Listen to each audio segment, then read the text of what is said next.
Now it is my pleasure to introduce our next session, Addressing Gaps and Expanding Maternal Health Insurance Coverage. Our dynamic speakers include, just as a reminder, I'm not going to be reading their full bios, but it includes, first of all, Nicole Gonzalez. Nicole is a Dene nurse midwife from the Navajo Nation. Nicole is the founder of Changing Woman Initiatives, which has the mission to empower diverse Indigenous communities to protect cultural birth resiliency and fundamental Indigenous human right to reproductive health, dignity, and justice. Nicole is internationally known as a leading Native American maternal health expert, who uses her knowledge, skills, and wisdom as a nurse midwife to inform innovative changes to maternal health policy and community wellness.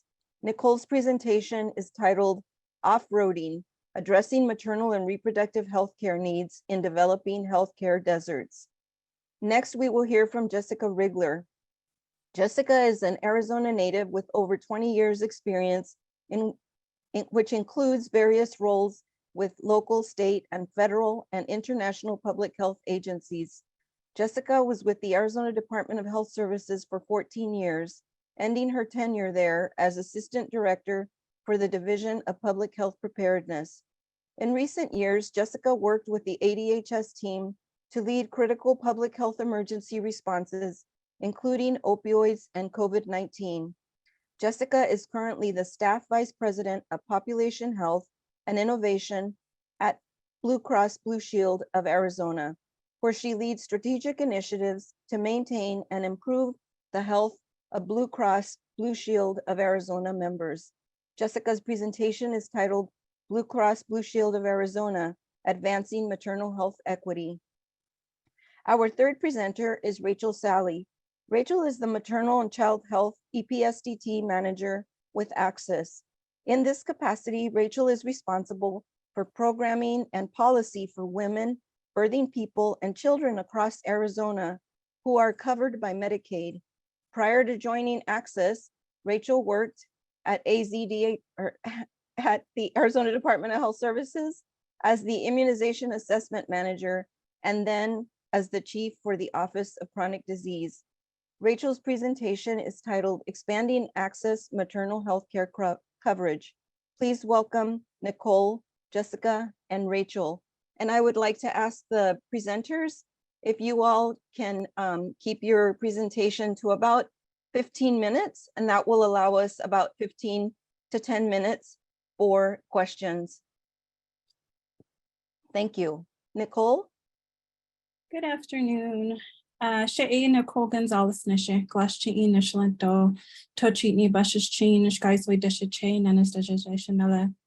It's an honor to present to you today. I was actually preparing for an hour presentation, so I will try to keep it down to 15 minutes. I might skip over some slides just in regards to time.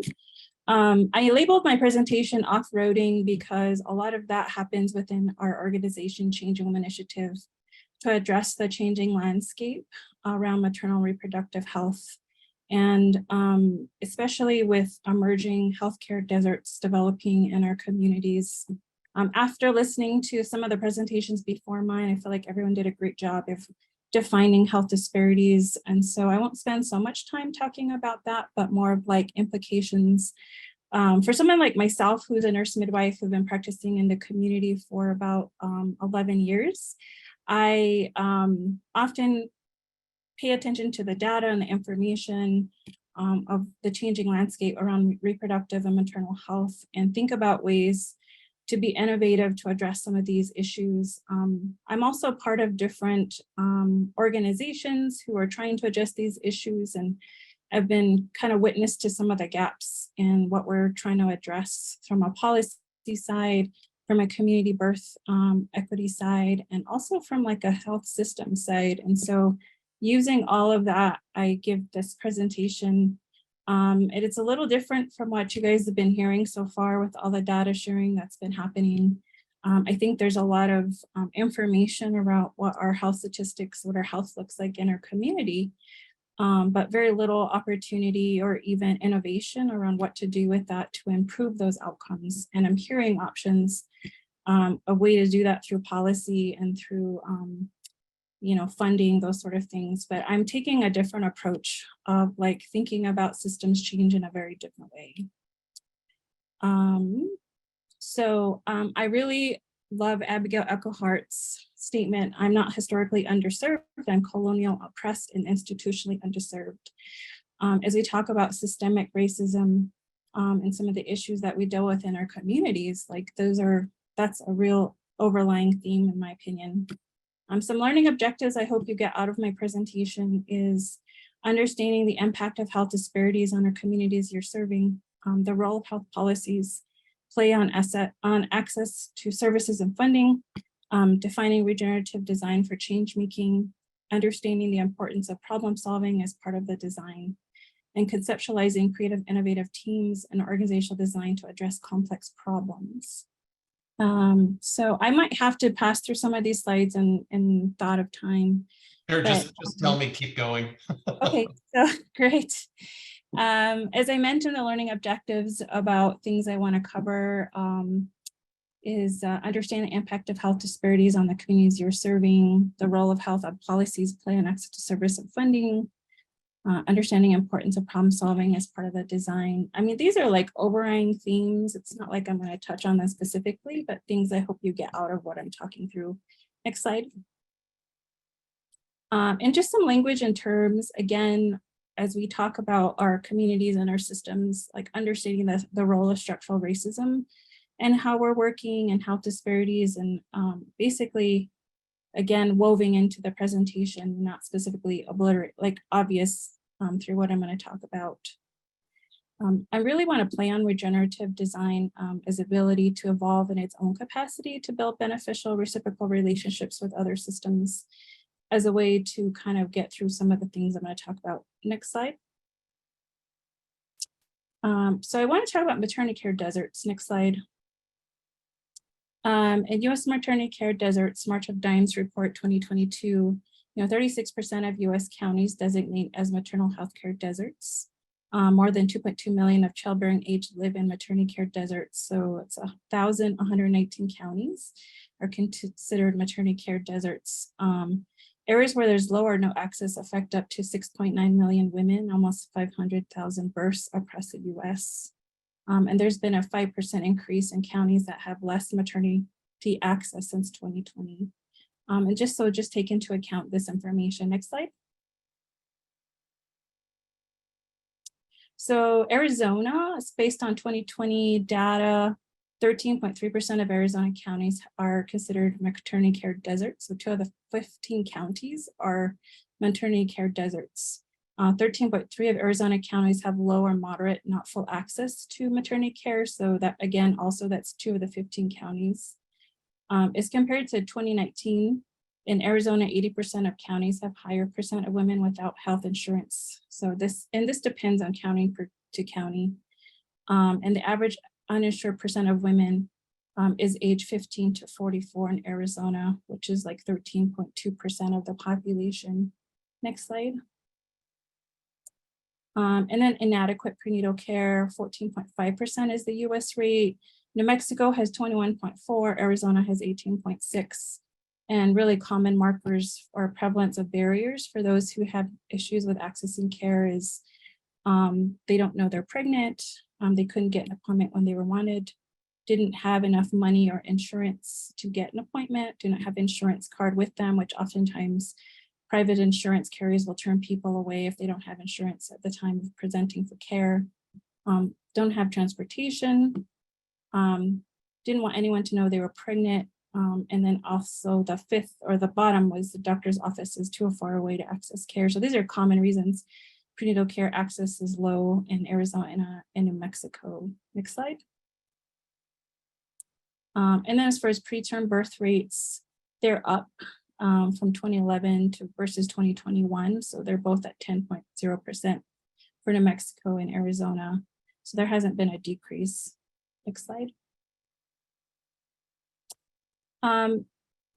I might get through this a little bit faster because I wanted to talk about the disbursement of healthcare providers, and I made this pertain to New Mexico and not specifically Arizona, so we'll just bear with me. Next slide.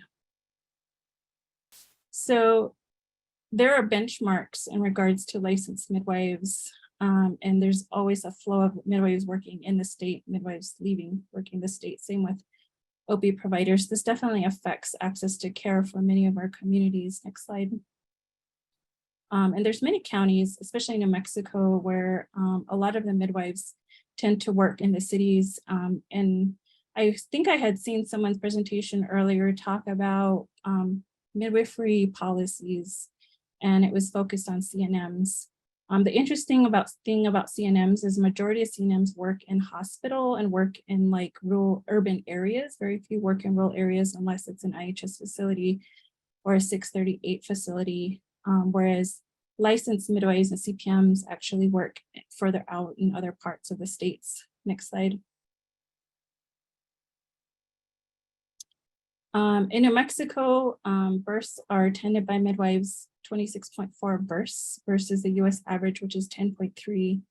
And I know in Arizona, you guys probably have less births attended by midwives, but these are the states that have integrative midwife models. So New Mexico, Oregon, Washington have really integrated midwifery care models, which has improved our maternal health care in our state. Next slide. So in regards to health policy implications, next slide.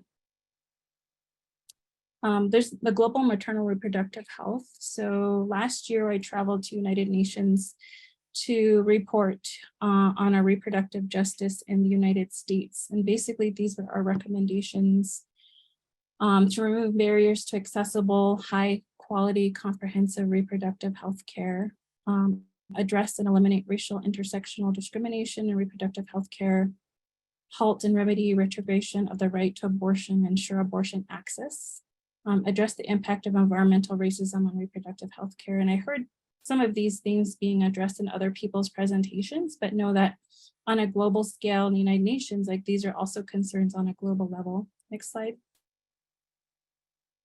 And I'm also seeing like state and federal policies being implemented around improving maternal health care in rural areas and diversifying our maternal health workforce. And I'm seeing this, like I said, nationally, globally, and on a state level. Next slide. And these are some policies that are trying to improve Medicaid coverage for childbearing people, the Mommy's Act and the Mom the Best Act. Next slide. Okay, so I wanted to give this information more or less to give an overview of the landscape that we're working through and some of the things I think about when it comes to improving maternal health care. And what I'm seeing is when it comes to systems change, which we're all invested in our different ways, is the policy folks and the hospital folks are having a conversation around systems change, and then the community health folks and the home birth midwives and the birth centers are having their own conversation about that. And then there's also this discussion around decentralizing systems so that we can improve health outcomes. So some of these things for me fall into this regenerative design model where we actually take into account behaviors and owning our own part in things. And so when we talk about systems not working appropriately or they're dysfunctional, a lot of this also has to do with our own behaviors as healthcare providers, as people working in admin, people working in policies. And unfortunately, we continue to recreate systems that don't serve our community and become very oppressive in dynamics because we haven't done a work within ourselves to heal, but also the systems that we're creating don't take into account our own behavioral patterns and our own trauma as part of the problem. And so thinking about this, next slide. And if we're creating a different system, whether it's a nonprofit or business or policy change, like this regenerative design process where it takes into account reflection and integration, analysis and our purpose and our goals to do as intended, right? This is part of the design process that I'm talking about. Next slide. And so I use Changing Woman as actually a case study for this process of regenerative design. So our mission is to empower our diverse Indigenous communities to protect cultural birth resiliency and the fundamental Indigenous human right to reproductive health and dignity and justice. We were founded in 2015, next slide, with the purpose intention to provide affordable care and increase Native American Indigenous birth workforce. 2, improving the health of Native American Indigenous birthing families through the birth and ceremony. 3, supporting Native American Indigenous birth families navigating complex healthcare systems.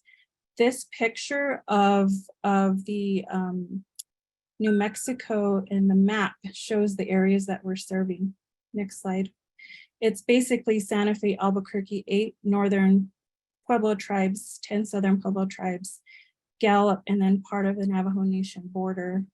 And to also know that our goal isn't always home birth. Our goal is to advocate for support and encourage and communicate and listen and support where birth might be best for them. So whether our community is birthing in a hospital, birthing in a birthing suite, choosing a traditional Hogan birth or a home birth, we are providing co-care and collaboration with where the safest place for them to have a baby is.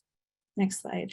How this is different though is, as I talked about when we are talking about systems change, a lot of Native women are birthing in hospital because that's the only choice or the option they have. I think someone had asked a question about IHS providing funding or extending services to include midwifery services. And I know certified nurse midwives have a long history providing care within the IHS model, but the IHS model doesn't incorporate birth centers, licensed midwives, or certified professional midwives. And also as I'm listening to state strategies to improving maternal health, they're really focused on hospitals and rural communities, but they're not including birth centers, licensed midwives, and CPNs as part of their strategy. And the reason I say this is important is because licensed midwives and certified professionals are specifically trained in low resource communities and also low technology. And so their model is to go into people's home and provide service and care, give education. It's based on a wellness framework. They have training and education on referral processes and nutrition in a way that a lot of folks within a hospital system maybe don't incorporate some of those things. And so one of our measures of success where we are different is, yes, we provide birth service in people's home, which is a home birth model. We also have a birthing suite, which provides a space for people to have their baby who want to be in the city, but maybe not in a hospital setting. This is very different from a birth center model or a home birth situation because our measures of success look different because we're choosing to take care of people who are Native American, low income, BIPOC folks, uninsured folks, people who have issues accessing care. And so when you take care of that population, like the outcome and success isn't always home birth, but that they get a respectful birth whatever setting they're choosing. And so our measures of success are getting people into care early, 2, connecting birth families to needed resources, 3, supporting breastfeeding beyond 6 weeks, 4, collaborating with multiple hospital locations, clients so their healthcare needs are met, and integrating nutrition and traditional medicine as part of the care. Again, looking at the needs of the community, a lot of times businesses and organizations focus their services based on reimbursement for insurance or whether it's a fundable service. Unfortunately, because the majority of our communities are Medicaid insured, funding care is not a profitable thing, right? And so it's going to have to be underwritten somehow, or expansion of Medicaid reimbursement for services is going to have to happen.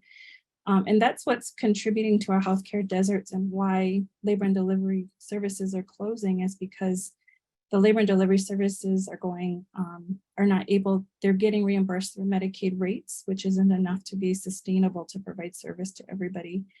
And so how are we going to be sustainable in serving a population where 75% of our community is Medicaid insured? That's the question. Next page.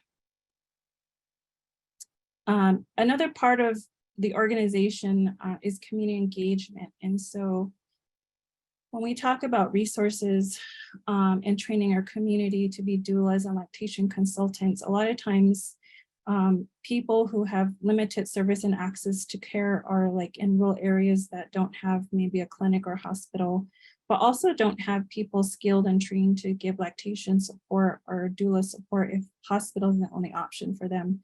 And so thinking about training community to be advocates, but also a resource in their community to improve maternal health. And I know there's different programs looking at this in different ways, like community health workers being trained as doulas situation. But this is another opportunity, as I call it, off-roading, to implement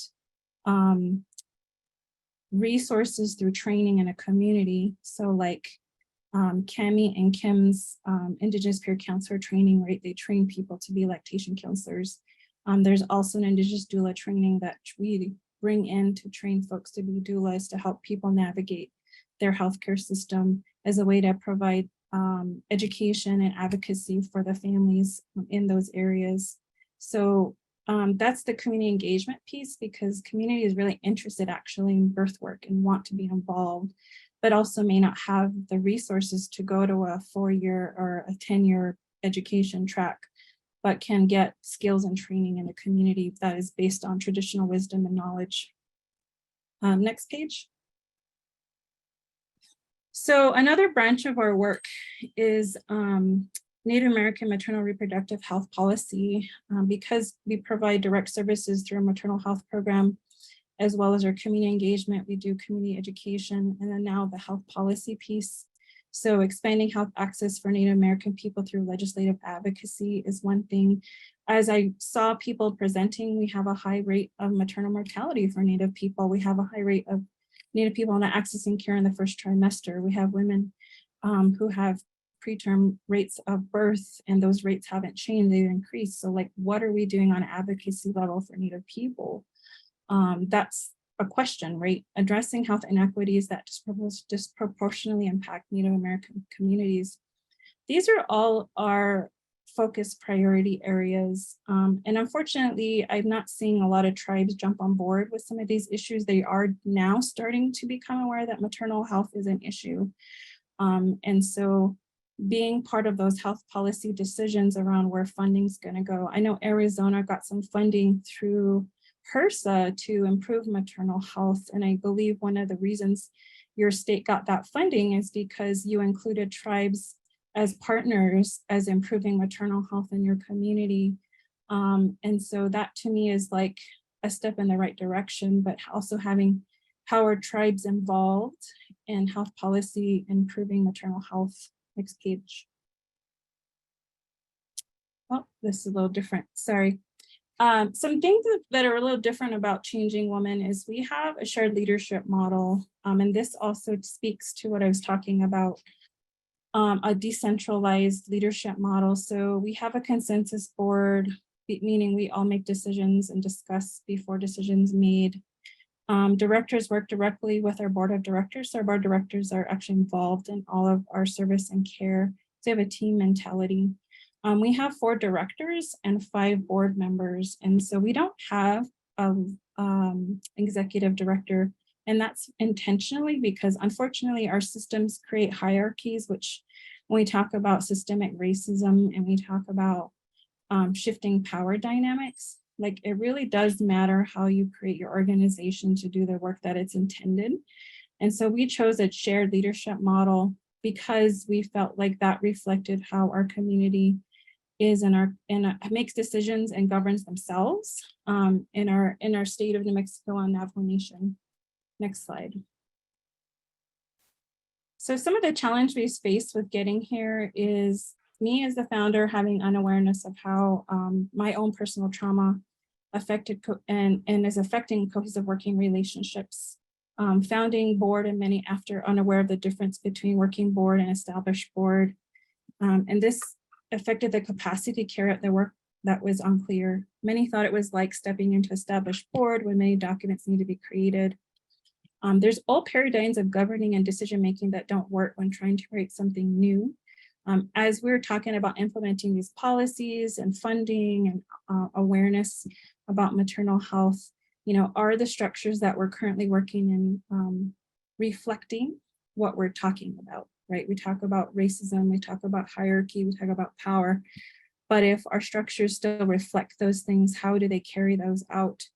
And we need to think about how those can change. Power dynamics between board and founder made forward movement ineffective and challenging. So a lot of what we dealt with early on with Changing Women, because we've been now established for 8 years, is that there are power dynamics between board and staff. And so like, how do we distinguish those power dynamics and also be accountable to the work that we're supposed to be doing? Unfortunately, a lot of people who are wanting to do community work, there's lots of community gossip that create closed doors.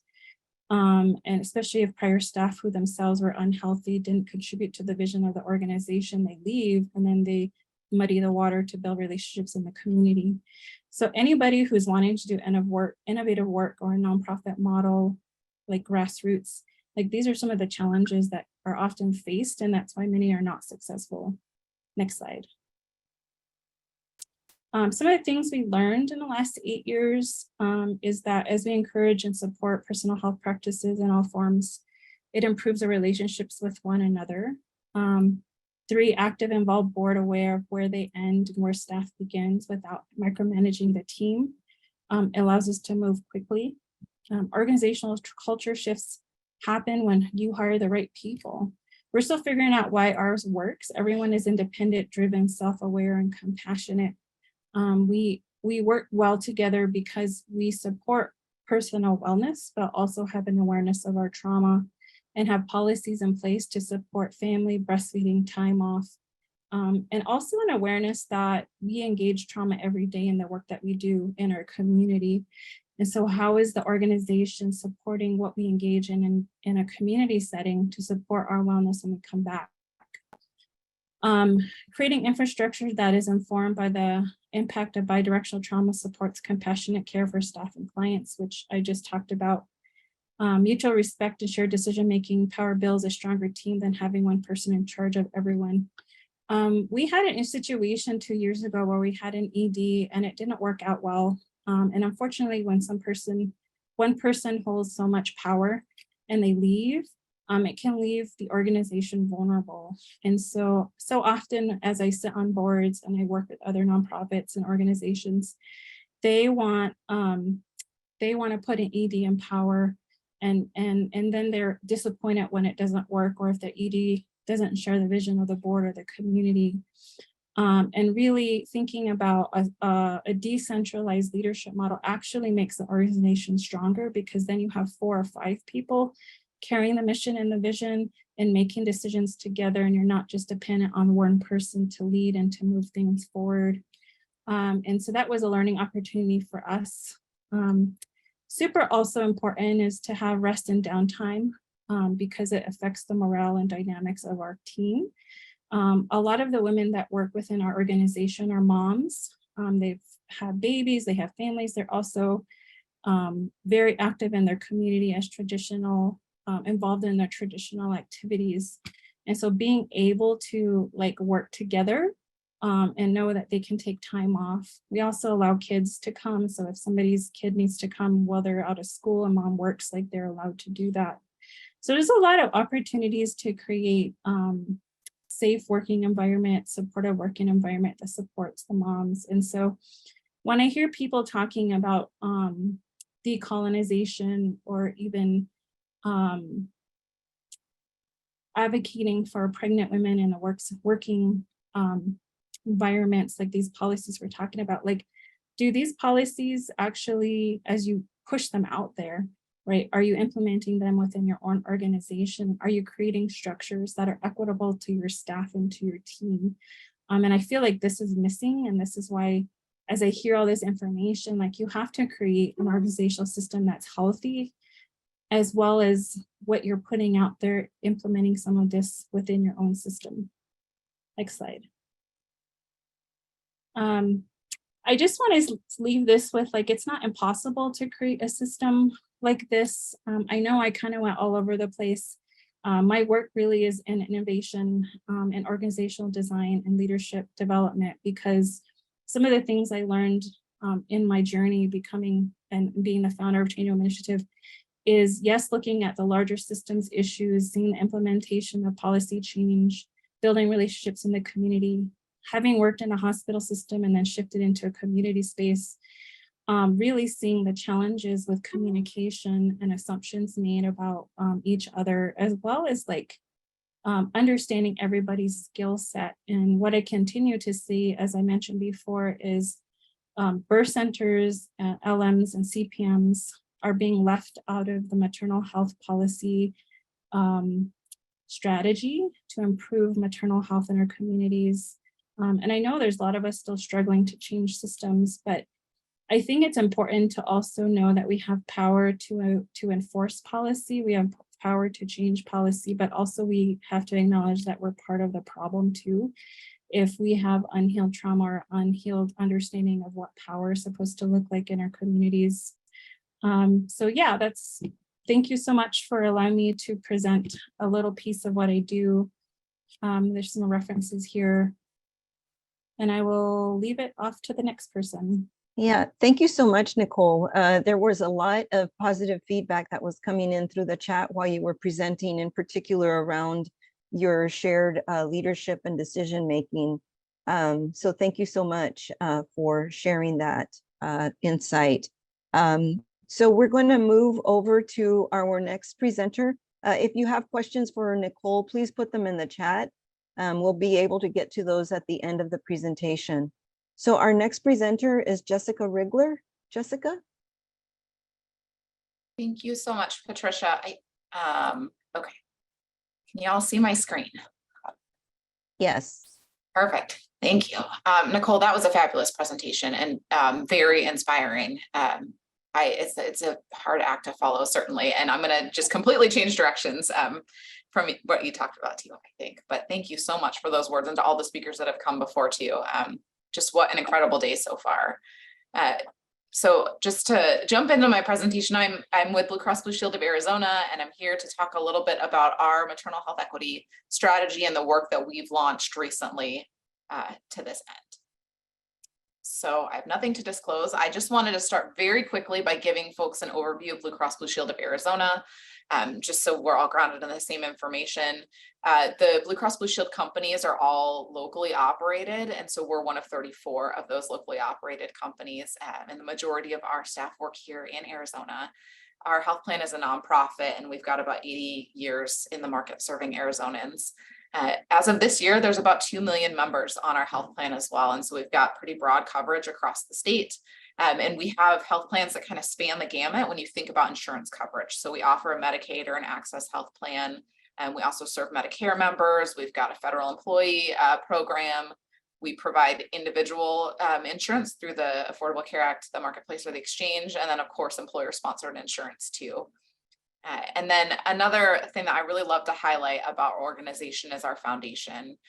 We do operate the Arizona Foundation for Community and Health Advancement, which is its own 501c3 private non-operating foundation. And this foundation really works to make bold commitments and investments in service of Arizona's diverse communities, structuring all of those investments to serve the public good. Really, the focus is on investing in the health of our state.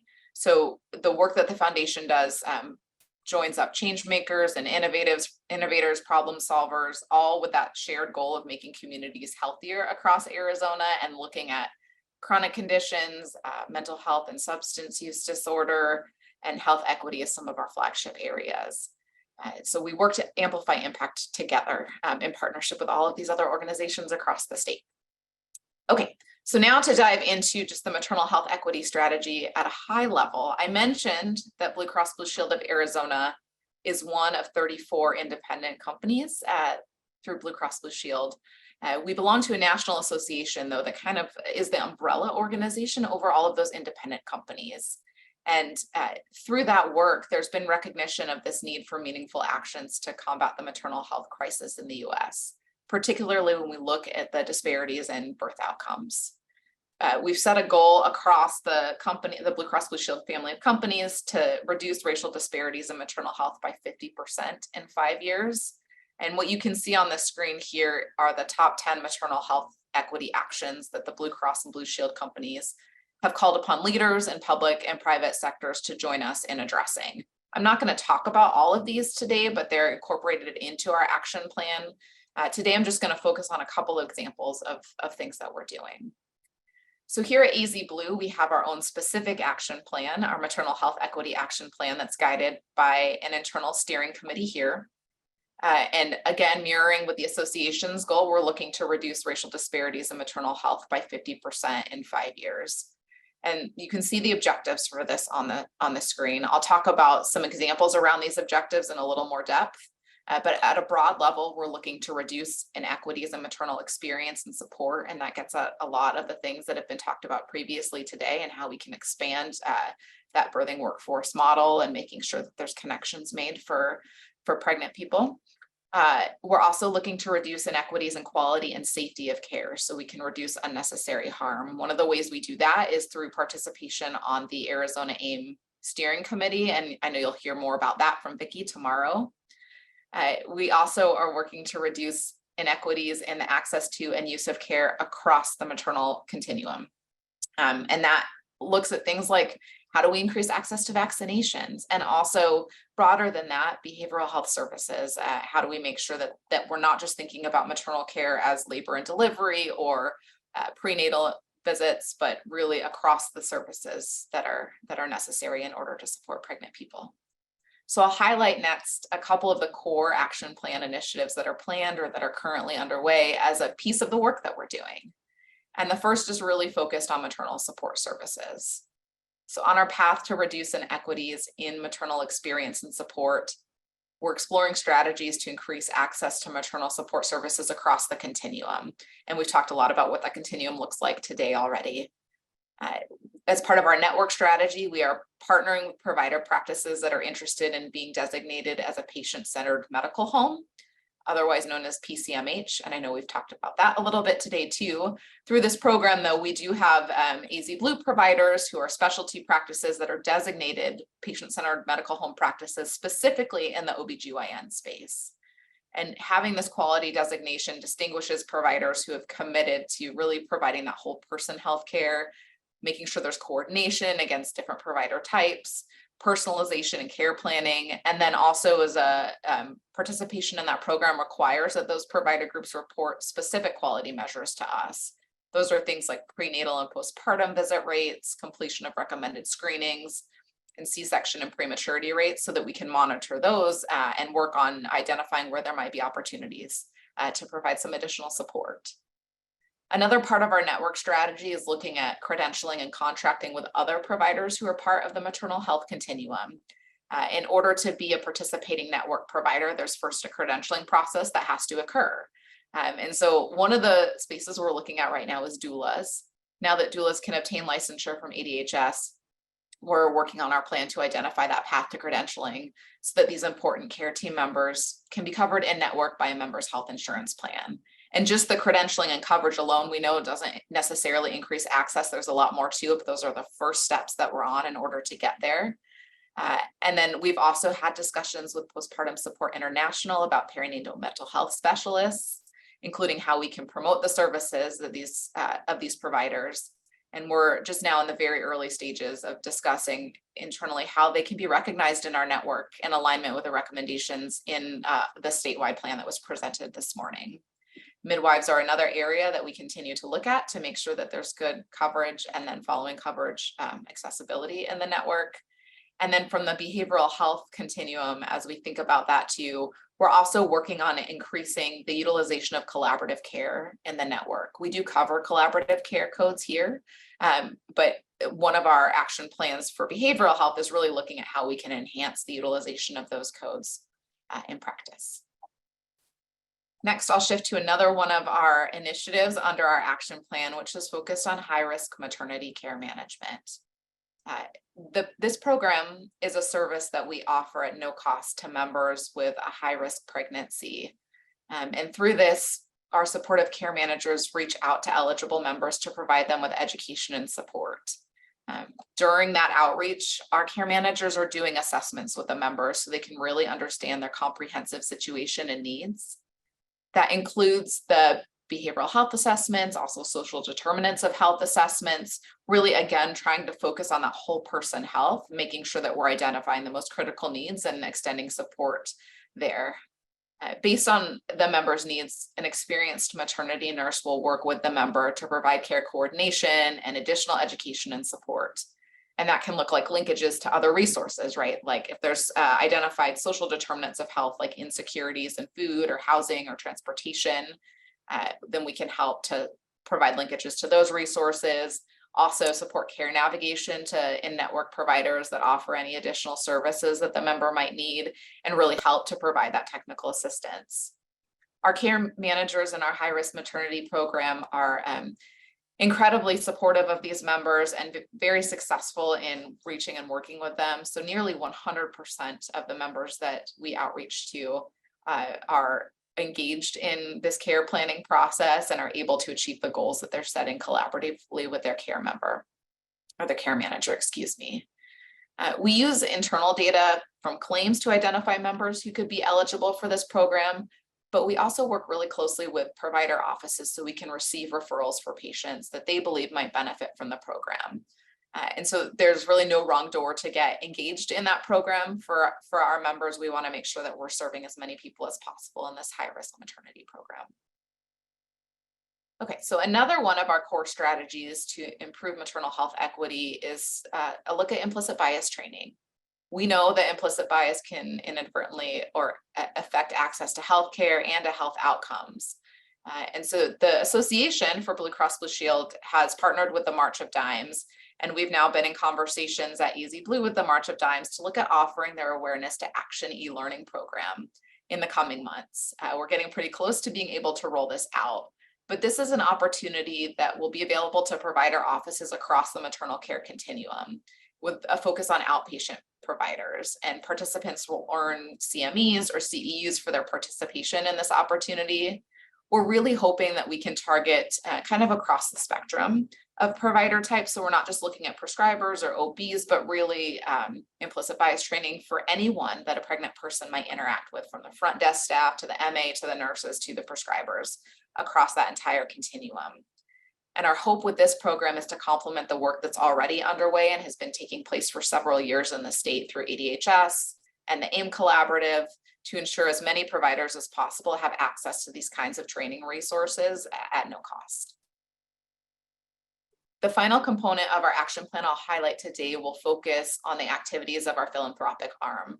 I know I gave you a very quick overview of our foundation at the beginning of this presentation, but just to speak a little bit more to it, we're really committed to building that collective impact to address maternal health here in Arizona. And so we have made philanthropic investments through our, sorry, my lights turned off. Through our corporate giving, our Mobilize Arizona initiative, and also now through our Foundation for Community and Health Advancement. And through these investments, we've funded grants that address maternal health through the lens of substance use disorder, mental health, and other social drivers of health.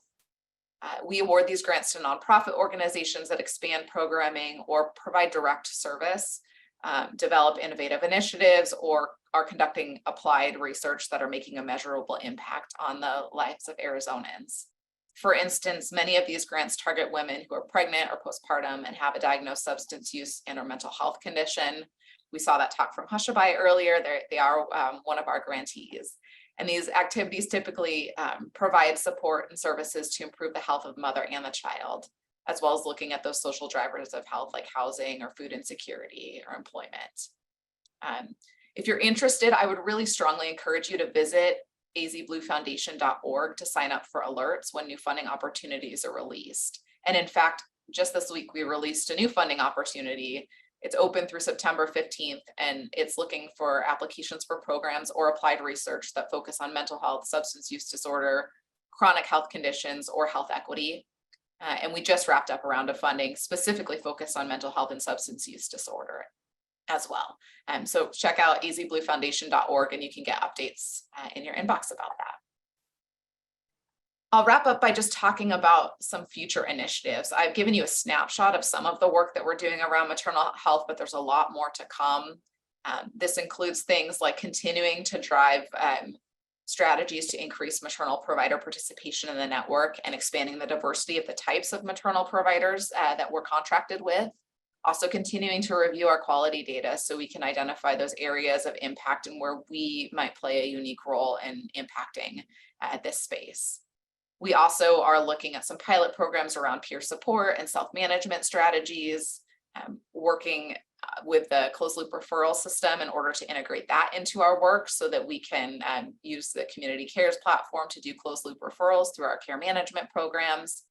And then we also sponsor provider trainings. So AZ Blue partners with the NARPA Institute to offer Arizona Community Grand Rounds, which are trainings for providers and public health professionals, typically the first Wednesday of every month from noon to 1, and there's free CEUs associated with those.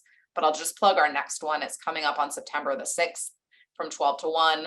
And it's actually focused on maternal mental health and best practices and Arizona resources here. And it'll feature speakers from Postpartum Support International and from the Arizona Perinatal Access Line.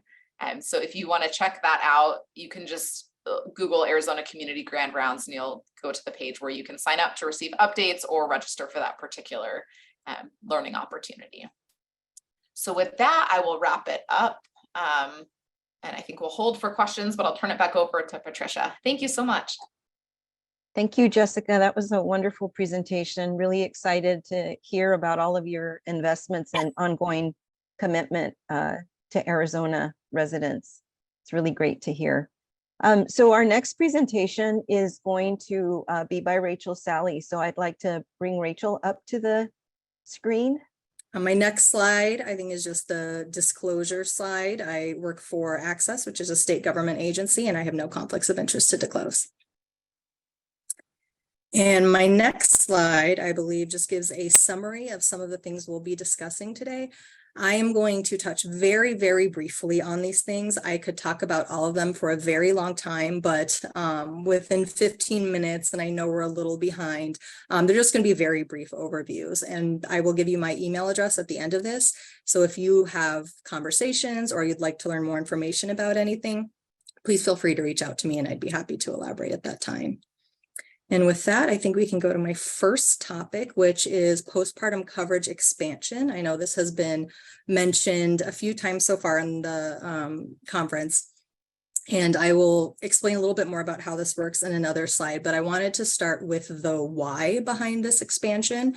And I know you saw a lot of great statistics when Aubrey presented earlier, and I wanted to highlight this one because, as you can see, nearly 60% of maternal deaths occurred more than 6 weeks post-pregnancy.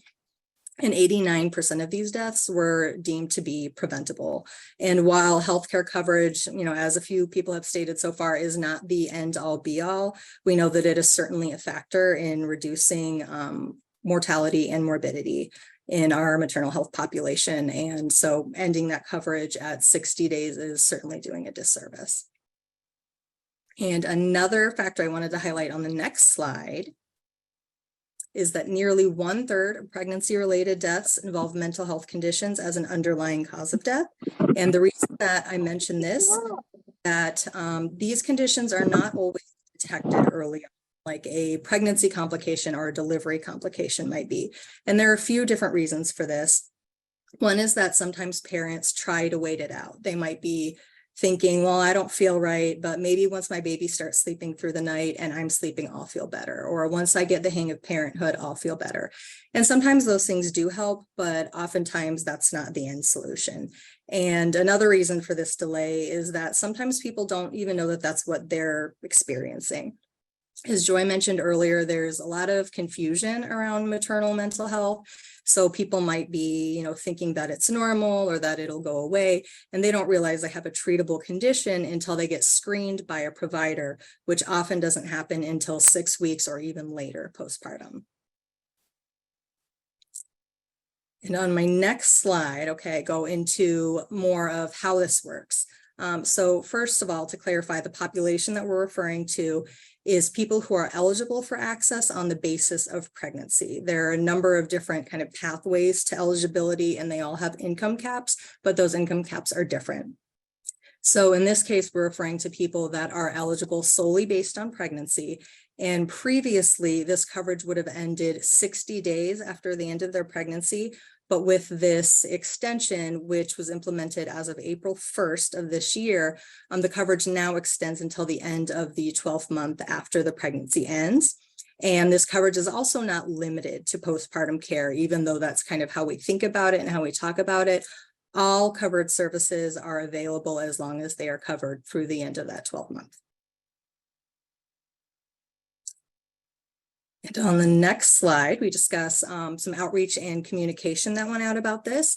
A lot of the communication to our members comes directly from the health plans that we contract with, so that may look a little bit different depending on the plan.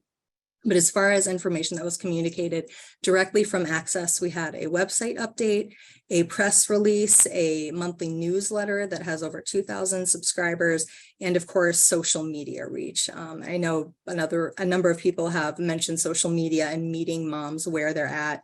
And this is where most people are at, not just young moms, not just moms. I think all of us probably use social media in some context. And this is where some people get the majority of their news. So it's really important that we reach them through this way too. And now we had told you it was a brief overview. So we're next going to move on to postpartum depression screening and EPSDT visits. And some of you might be wondering what EPSDT means. We love acronyms in public health and healthcare, and this one stands for Early and Periodic Screening, Diagnostic, and Treatment. And what this essentially means is comprehensive and preventive healthcare services for children under the age of 21 who are enrolled in Medicaid. And you also might see the term EPSDT visit, which you can consider to be synonymous with well-child visit, even though EPSDT covers much more than just well-child visits for the purposes of this slide and what we're going to talk about. I just wanted to level set for that. And the way this works is that when a child is brought into their pediatrician or their PCP, the mother or birthing parent is offered this postpartum depression screen at the 1, 2, 4, and 6 month EPSDT visits.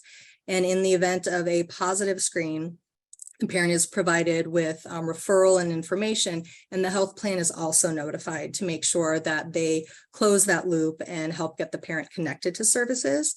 And free training is also available from the American Academy of Pediatrics to provide more information to providers and help them feel confident when they're doing this assessment of the birthing parent or the mother. And some people might question why we would screen the parent at the baby's appointment. I know most of the people in this conference probably already know this answer, but I included this quote from the American Academy of Pediatrics, which I will not read word to word in an interest of time, but I think it really brings home the point that when a mother or a parent is suffering from depression, they're not the only one suffering, and that we know there's a lot of research that children who are being cared for by a parent with untreated depression have physical and mental health risks that can potentially last a lifetime. And we also know that our population is at especially increased risk, while postpartum depression, just like any mental health struggle, can affect anyone at any income level. Our low income individuals that are covered by Medicaid are at an increased risk. And next, we're going to talk about maternity care reimbursement, particularly in the context of the global OB bundle, which I will explain on the next slide. What the global OB bundle, or sometimes called the maternity bundle or the maternity package, is essentially a method of reimbursement for providers in which they are paid one lump sum that includes care from prenatal care through the delivery and through postpartum care, rather than being reimbursed on like a fee-for-service basis. And in order to be eligible for this, the provider does have to see the member for 5 or more visits. So if they are, say, just covering the delivery or maybe they saw them for 1 or 2 visits before the member switched providers or moved, then they'll just be billing on a fee-for-service basis, depending on what service they actually provided.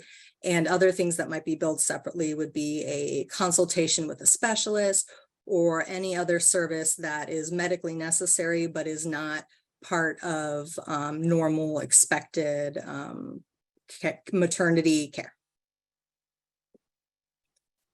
And these are the rates. I wanted to show you here, really looking at the difference between what they used to be and what they are now. As some of you may know, in October of 2022, the reimbursement rates for the global OB codes were increased by about 88%. And as Nicole was stating, we know that reimbursement is often a factor, a decision-making factor for providers in whether or not they want to be contracted in the access network. So our hope is that this increase would incentivize providers to join our network, which ultimately provides more maternity care providers for our members. And hopefully, as a few others have stated, is just one factor, one step in reducing these maternal mortality and morbidity rates that are so high in our state. And next, I'm just going to touch on a few other access maternal and child health initiatives that we've got going on. This one is the Health Plan Performance Improvement Project, also known as a PIP for prenatal and postpartum care. This is a very wordy slide, which I don't usually like to do. But the reason this is wordy is because I am not the SME on PIPs. That is our fabulous QI team. So I had them help me with this slide to ensure that you're getting the most accurate information. And I also promise not to read this to you word for word. But essentially what this is the purpose is to improve health outcomes for pregnant members and their babies by increasing the number of members who receive prenatal and postpartum care visits. So the way this works is that our health plans, our MCOs, are implementing interventions to try to increase these rates. And the specific intervention might vary from health plan to health plan because they all serve different populations. But they measure their baseline data, they implement the intervention, and then measure the data after this has been implemented, and then make decisions about whether we need to change course or whether this intervention is working to make a difference in increasing their rates of prenatal and postpartum care utilization. And the last thing I wanted to touch on is the Arizona Perinatal Psychiatry Access Line, or APAL. This is an access-funded partnership with the University of Arizona. And I know that you will be hearing from the fabulous Dr. Kalia tomorrow, and I know she will probably go into much more detail about APAL. But I just wanted to touch on this. It is a telephone line that connects healthcare providers with specialists, perinatal psychiatrists, for consultation for their pregnant and postpartum patients. We know that even the most experienced physicians might have limited experience with pregnancy or breastfeeding. And this telephone line allows them to connect with people who do have that specialization, perinatal psychiatrists, to help them make decisions about medication and what would be best for their pregnant or postpartum patients that have mental health or substance use concerns. They are also doing data collection. As much data as we have, we know that we still need more. And so I'm really looking forward to seeing what some of that data looks like once this has been implemented long enough to have some meaningful data from it. And they also have free resources available on their webpage, as well as free training that I believe can be either in person or virtual for providers and provider practices. And again, you'll hear a lot more about this, I think, tomorrow. And with that, this is my email address. Please feel free to contact me if you don't get a question answered today, or you think of it later or next month or whenever it comes. I am happy to have any discussions. Thank you so much, Rachel. We actually do have one question that came in for you. The question reads, if I heard correctly, the health plan does follow up on a positive postpartum depression screening done at the EPSDT visit. When a parent birthing parent screens positive for postpartum depression and is given a referral for service, how is the health plan notified when documentation is happening within the EPSDT visit of the child's electronic medical record? Is there a workflow for this to be implemented so that the health plan is now informed for follow-up? The provider notifies the health plan, so the pediatrician or whoever the child's PCP is would be notifying the health plan. Mothers and babies are typically on the same health plan. As far as specific workflow, that might look a little bit different plan to plan. So there's not a specific step-by-step that all of them would follow. Thank you. We have a follow-up question, Rachel, for you. So with the expanded postpartum coverage, are OBs now an appropriate referral resource after the 6-week postpartum visit? Does the OB package include more than one postpartum visit? Well, yes. So through that 12th month after the delivery or the end of the pregnancy, prenatal care visits would definitely be included in there. And as I stated before, other services, any covered service is covered for that entire year. It's really just about the person being covered by access longer. So it doesn't limit which services they're being covered. It expands it, really. Expansion is really a great word. It covers all of it. Thank you. Another question, of course, Rachel, we have a couple coming in for you. Does access cover dental during pregnancy? So right now, dental services for EPSDT members. So again, if they're under the age of 21, which might include some pregnant members, is comprehensive. And so that applies to anyone in that age group.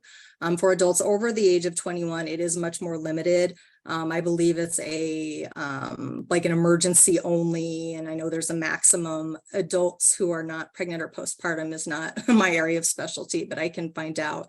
I've been asked this question a lot, and I've asked this question too, why it hasn't been expanded to pregnant people over the age of 21.